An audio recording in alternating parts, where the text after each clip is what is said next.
Ex-prisoners of Reddit, what was the worst thing you saw inside the prison walls? I worked in the medical department of a large prison in Florida. We had an inmate bite a bigger inmate's nose off. The tip. The bigger guy kept asking the kid for sex and the kid had enough. We saw several stabbings. Several were life-flighted out. But those weren't the most interesting. We had an inmate smoke some bad spice. Made out of God knows what. He came to medical out of his mind and later died because it caused brain hemorrhaging. One guy got a dislocated patella and was just sitting patiently as I got his info. I asked if it hurt and he said yeah. I asked how he was so chill and he replied, because I'm not a bitch. Oh yeah. I forgot the guy that got a stick of deodorant stuck up his ass so far we had to send him out to have it surgically removed. He said he was practicing for sneaking in a cell phone, but there's a 50% chance he was using it as a dildo. Inmates were very creative with their homemade dildos. There was talk about a guy assaulting his own daughter. Some guys made him a cup of morning coffee. Morning coffee is basically taking a kettle, pour cooking oil in it, heat it up, and add a lot of sugar and then throw it in someone's face. It was very uncomfortable to see and hear. Edit. Whoa. First comment to really blow up like this. Not prison but jail. 6 months pregnant and her water broke. Co's didn't believe her and waited to take her to the hospital until she was hemorrhaging. The baby died and the woman was released because they didn't want to pay medical costs. This was 2004-ish. Done 11 years myself. One of the worst things I've seen is 2 members of a gang called Goodfellas, aka 40 deep, jumped on a blood on the way back from bill call. One used a large knife. The other had a fan motor in a net bag and used that as a flail. Also seen/heard multiple people being raped. A friend of mine admitted to me after a year or so that he had been actively raped every night by his roommate, a ROOG from the Bloods, for about a 5-month period. There's more, just what I could think of. ATM. I've never been to prison, but my cousin did, and he came back out all sorts of messed up. He was arrested for drugs. According to him, he spent the majority of his time in solitary confinement. For his safety, he said that his first couple of months there were okay, as far as prison goes. But that one day, for whatever reason, some guy who had been kept separate from the general population was accidentally put with the rest of the prisoners, unsupervised, and that a few prisoners grabbed the guy and that they stomped on his elbows and legs to break them before they sodomized him with some shivs. My cousin said that those guys did it all in an instant and that they threatened him if he snitched. My cousin was later interviewed by some of the guards before they took the guys who did this, and so some thought that he had snitched. He says that he didn't, but that didn't matter because the guards had put him in solitary for safety and was eventually kept there for months longer because he wouldn't snitch, so they tried to accuse him of being an accomplice. I spent 8 years in prison. In the state of Georgia, there was a guy who made a hustle of hiding illegal cell phones for the Mexican gangs.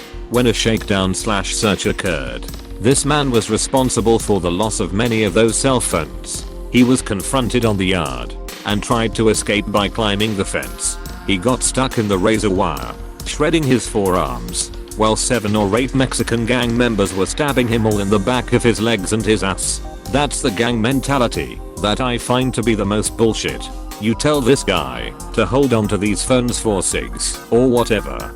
He agrees. You then proceed to give him way more contraband than he could possibly hide. It gets found.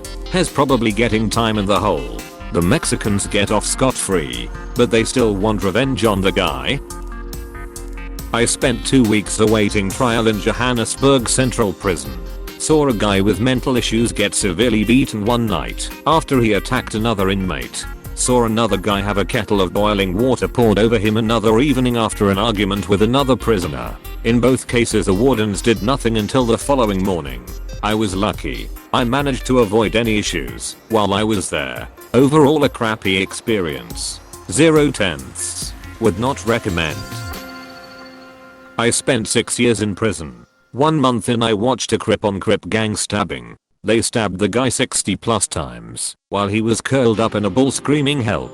But nobody could because you'd be a target next. He somehow survived, but I couldn't tell you how. I think about it every day.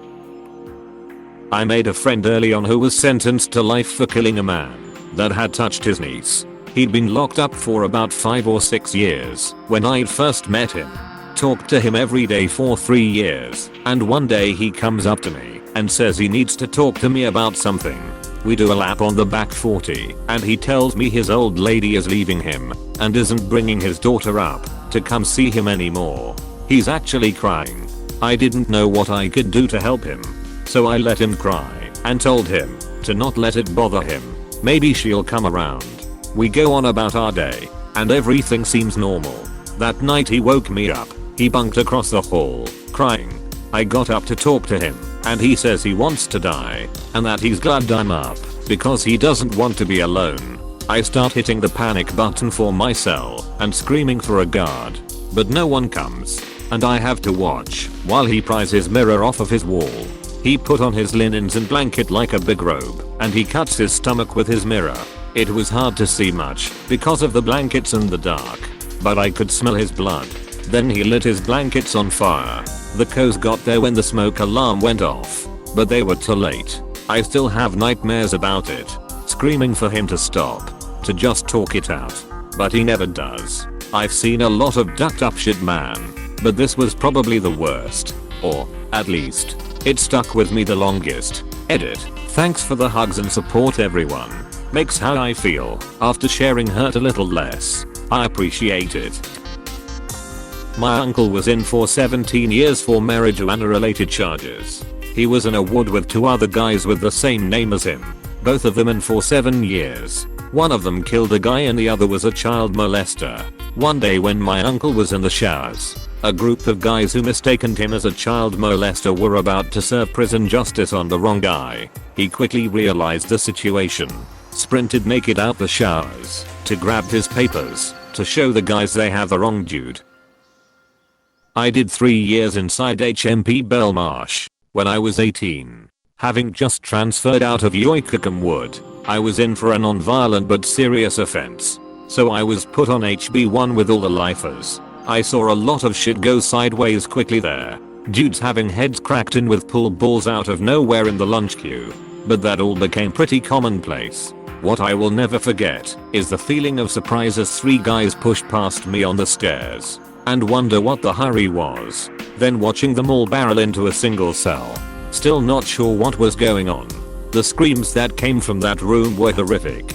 It turns out they held down the guy, a big dude too, on his bed, threw boiling water on him, and repeatedly stabbed him.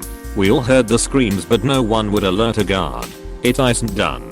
Then, from my spot on the stairs next to the cell, I watched a guard walk over. His name was Mr. Gbert. He saw what was going on through the window and the door, and turned around and walked off. Cunt doesn't describe him well enough. Edit. Because some people seem to be defending him. Let me tell you what happened after.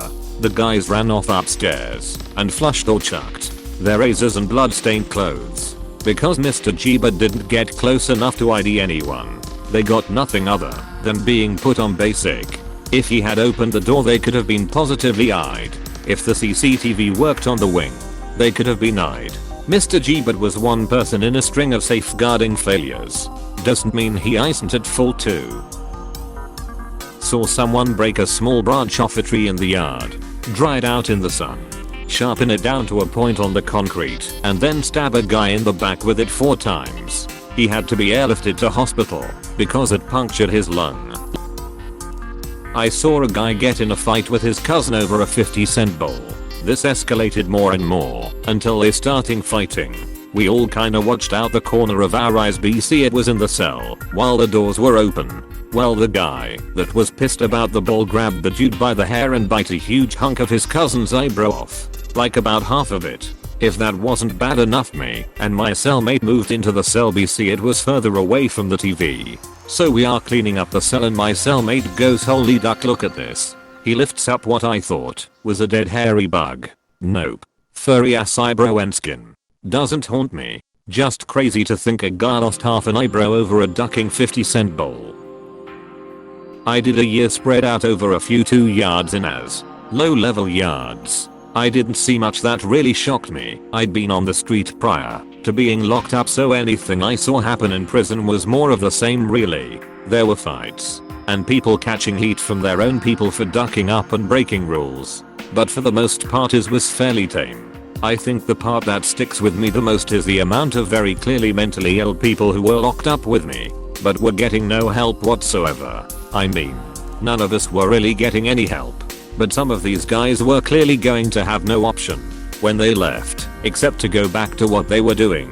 To me, that was the worst thing I saw. The absolute apathy of the system as a whole. I was incarcerated with 1,200 other inmates on one yard in Tuscan, in a complex that had I believe 7 or 8 other yards on it. This is of course one of many complexes in AS. This also came as a shock to me when I really thought about it. Just the incredible amount of people being locked up. Most of the people I did time with were in for non-violent, drug-related offenses. English female prison. I saw a woman get held down by 2 others, while a third woman proceeded to shove her hand up the woman's vagina to check if she had came in with a parcel. Drugs. This was in the communal showers, so yeah, addicts don't give a duck. It's not the craziest thing I saw, but it's a social norm in prison that goes on daily. I'll never forget how socially acceptable jackers were. Like somebody would be wearing a coat or hoodie etc and stare at a female CO and jack off. Sometimes sitting on a bench. Sometime the TV room. And nobody bats an eye. One time a dude was like, hey man, can you move a row over? She know him watching and didn't skip a beat, cranking off to an ugly 60 something years old woman. It's tucked up, but after a while you just accept that some people went nuts in there. While not prison and certainly tame by comparison, the worst thing I saw in jail was refusal to allow people to use the restroom. We, 6 of us, were all waiting 12 hours for processing in a small town in NC and were put in a concrete cell with a toilet. Every time we stood up to use the toilet, an officer would yell at us to sit back down. For those who disobeyed, they were forcibly handcuffed and moved somewhere else, often pissing themselves during the ordeal. Editing to add some detail and hopefully answer some questions I've seen in the comments, I was a first year in college going to Campbell University. I was arrested and taken to the Harnett County Jail, where I was eventually served an ex parte restraining order. That order was thrown out less than a month later, but charges pending existed on my record 4 years after, until I could get it expunged, which cost me quite a few jobs. I remember people kinda turned on each other out of boredom. I mean, you made friends and all, but you had it hanging over you that you were a bad guy, and some people took to being assholes and provoked others seemingly out of boredom. It was an unpleasant situation to be on the other side, because you wanted to stay out of trouble too, but at the same time had to stand up for yourself. Maybe not the absolute worst I saw, but something I remember. Saw a dude get his face turned to hamburger over a card game. Dude lost, so he sucker punches the guy across from him a minute later. Gets in top of him, and probably get about 10 hits in by the time the co broke it up. Blood everywhere. I was like, holy duck. It was like my first month there, and it made me kinda not wanna leave the cell. My bunkie was a blood, and jacked has like, dude, nobody will duck with you. I'm like, okay, I hope not. I'm pretty sure he smashed his eye socket in. Edit, holy shit, I didn't expect this many upvotes lol. Not a prisoner, but worked in a prison clinic for a few weeks while in med school. Was under the mentorship of the prison GP. Had this one guy come into the clinic for a routine visit who had a colostomy. We did our physical, blah blah, and the guy was about to leave. The GP mentoring me said, hey, check out his colostomy real quick. The guy awkwardly peeled part of his bag off, and he has these red blisters weeping fluid around his colostomy stoma. I was totally confused, and the guy left super quick. GP just shrugged. Later that day, I asked the GP what was up. Apparently the other prisoners dug that guy's colostomy hole, and he had gotten herpes of the colostomy from the other prisoners. Haunts me to this day. Dudes thinking no one notices their bed sheets ruffling during lights out. Please click subscribe if you enjoyed this video.